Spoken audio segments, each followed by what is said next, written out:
What's the meaning of birthplace?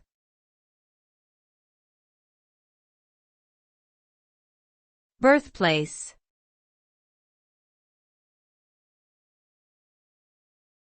Birthplace.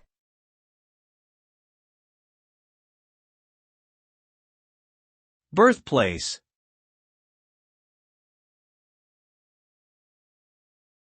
Birthplace.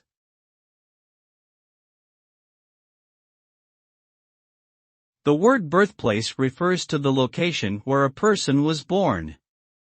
It is the place where an individual entered this world, usually as an infant. Birthplace can also refer to the birthplace of something else, such as an idea or a movement.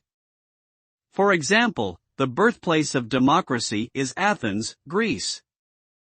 The importance of knowing one's birthplace is that it serves as a fundamental part of a person's identity and cultural heritage. It provides a connection to one's past, family lineage, and the geographic region that influenced their upbringing. Knowing one's birthplace allows individuals to trace back their roots and better understand their sense of belonging.